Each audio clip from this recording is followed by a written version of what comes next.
have a blanket situation. Basically what we did was, or the prime NKRA did was, they had to look at the whole entire thing and do a study from the DDRM itself and identify the top 50 hotspots. If you do a blanket, okay, that's again utopia, right? So this 35% drop in street crime is based on the 50 hotspots. Yeah. So we must remember that. Yeah. Someone handbag or someone's crime has been solved in one place. It doesn't mean that a crime is not being committed elsewhere. Zero crime happens only in heaven, not in Malaysia. Yeah. So UBT, for example. Now again, the results here, I'm not playing with numbers. What I'm trying to tell you is that these results are based on what happened in 2009, yeah? And these are based on 2010. These are comparison studies. So based on what happened in 2009, there is a 2.43 million increase in LRT ridership, solely because we extended trains to the LRT, to the KTM commuters and the likes. So those days you used to see, two little short little trains zipping about in Taman Jaya and all that. I mean, I had friends from the UK come visit me, and he used to ask me and said, "What are those?" I said, and I was proud because this I think was the first few years after it was implemented, and I was proud, and I told my friend, "That's our tube station, similar to what you guys have," and he laughed. He said, "What is it? How many people does it hold?" And in reality, yeah, we admit that we were wrong, we were flawed. We wanted to create a public transportation system, and then we roll out with 2-car trains. How many can you ferry around the central business district? Not many, and that's why you get people, criticizing the whole entire thing. It's not functioning. It's jam all the time. It wastes my time. And the likes now. Yeah, and Bus Express Transitway. Now this has improved by 192%. Now these are the buses that ply on underutilized highways. For example, if you took from Shah Alam, you wanted to go to Central Market, for example, I think you go through maybe about 30 plus bus stops. So with the BAT, it takes the route of the Kesas highway, which is underutilized, which rarely jams unless there's an accident that happened. Okay, so the transportation time is actually half, from an hour and 5 minutes. And we did this, we timed this. Okay, someone actually got on the bus, and the person who actually got on the bus that plied the route of the federal highway, he came out sweating, he was unhappy, and he swore that we didn't know what we were doing. Okay? But the person who took the underutilized highway did it in 36 minutes, reached the same destination in 36 minutes, ahead of time. So a lot of things that the government actually does is done by test. It's not someone sticking his finger into his mouth and then say, the wind blowing this way, let's go this way today. It's not that. We actually, put it on trial and we tested things. Yeah. So a lot of the data that we actually put in newspapers, if anyone reads it, actually, yeah, I know you all don't read it, so it actually, it's tried and tested. It's not, we decided to make everyone believe the government is changing, the government is transforming. It's not that. It's really tried and tested. Yeah. Education. For the first time since independence, there's 1,500 new preschools open, and because of that, 55,000 children have benefited from it. And these are people who never got to go to kindergarten in rural areas, in smaller towns. And we built all these schools, preschools, and now most of these children are going there now. And then they're going through this whole entire literacy and numeracy program, LINUS. Now, LINUS is important solely because I'm fortunate. Those days before I went into kindergarten, my parents, or at least my grandmother, used to spend time, you know, making me read and making me do simple arithmetic. But these days, you know, children are left to fend for themselves. They go to play school, whether they learn or they don't learn, nobody knows. So they go into standard 1 at a disadvantage. There's a great disparity in that sense. You know, those who actually attended preschool, a structured preschool, and those who went to a play school. You know, so what we're trying to do with all these preschool classes is to make sure that they are equipped with basic literacy and numeracy. For the first time also, 9,814 schools were ranked, and each and every one of our schools is in there. I thought my school was well, not so good now, you know.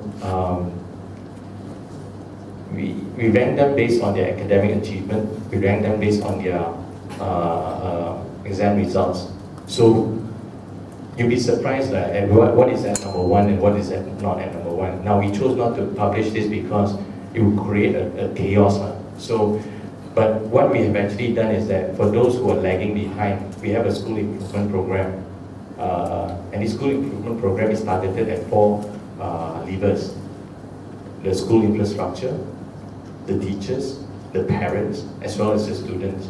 Now, any one of these 4 levers could contribute to the school not doing well. So we went into this as well. We got into very, very detailed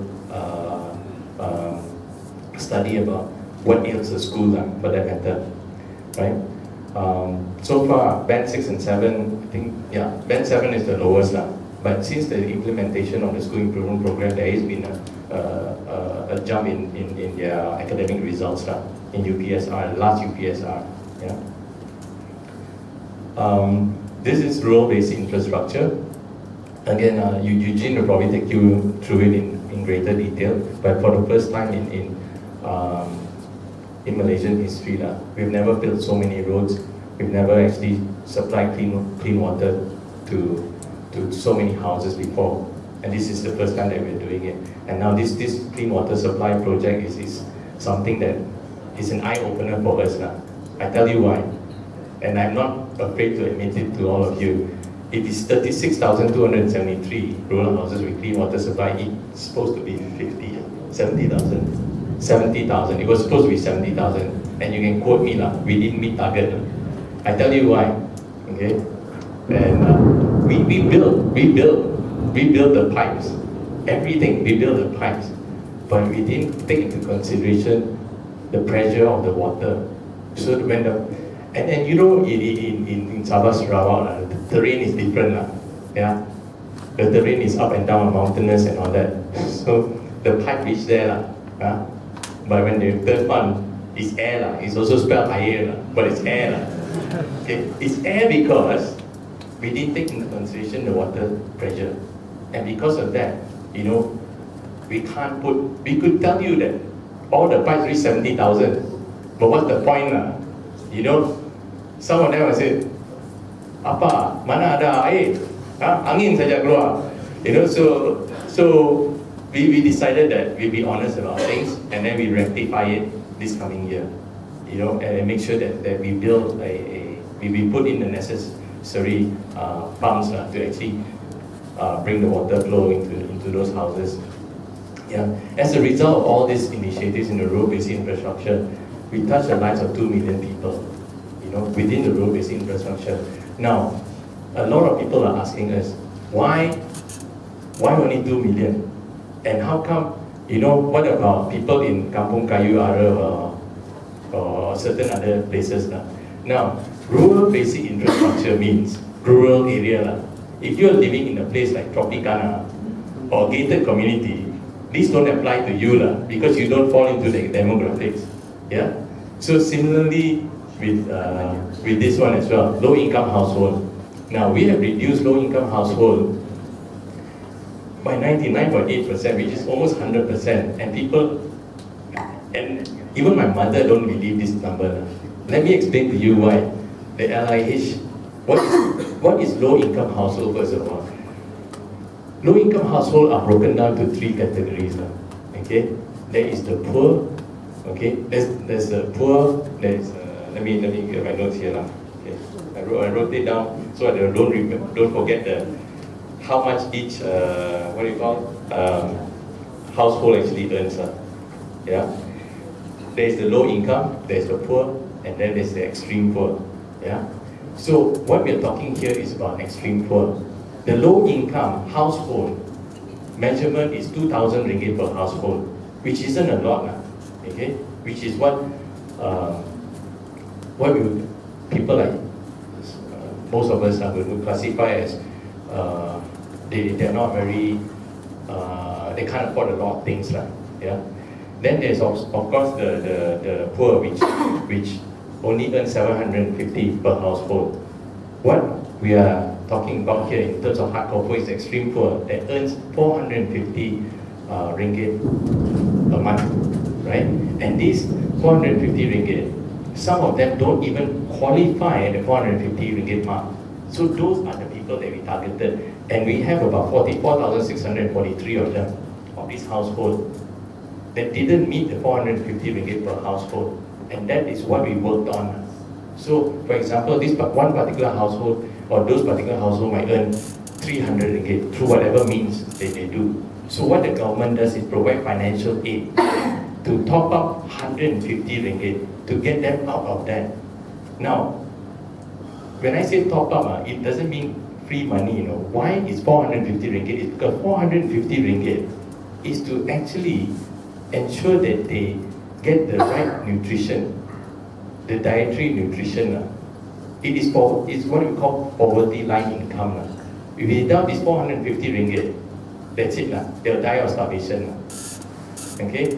So there is a difference between the people that are homeless, and there is a difference between people on the brink of starvation who cannot even afford food, you know, who don't even have livestock in their kampong. Yeah? Certain kampong has got livestock, so they are not really poor because the livestock will actually sustain their life. What we're talking here is people who have nothing, no business, no small business, no livestock, no means of regular income, right? So the government actually looked at this and then said, let's take them out of the hardcore poor trap, and at least keep them alive, keep them going, so that we can actually introduce this thing called One Azam to them. And One Azam is made up of a lot of activities where the government actually starts providing funds to start small businesses, you know, to start creating jobs for them, jobs which maybe people like you and I wouldn't want to go and take. And we have done this. If you go to Jalan Masjid India on Tuesday, right, near the mosque, there are actually a lot of companies, and you name it, Carrefour, Tesco, and even Nestle. You know, all these people are there to actually offer jobs. But the strange thing is, migrants actually turn up rather than locals. You know, and then there's some of them who turn up. They take the job for about 8 days. For example, this is true story. This came from the people from Nestle. They employed people to be factory workers. So they said, out of 10 people, 4 of them, after about 8 days, said, oh, I had a job. They left. They left even without telling people. But the worst thing is, not only they left, they took their uniform, they took whatever that came out from the production line, okay? Basically, pilferage. They took Milo cans, they took whatever Nestle produces out in a sack, and they left with it. So, but still Nestle persists, and they said we still need to offer this. We still need to do this. So, if the question came back and said, what is the GDP doing about giving them jobs? We do get companies together to actually, and we work really hard to convince companies to actually create this program for the hardcore poor. But unfortunately, the take-up rate is very, very low. They prefer, and we give them, I think, food, you know, when they turn up. But they all come and take food. They don't want to register for jobs. So yeah, so that's the Malaysian, that's a challenge that we have to face.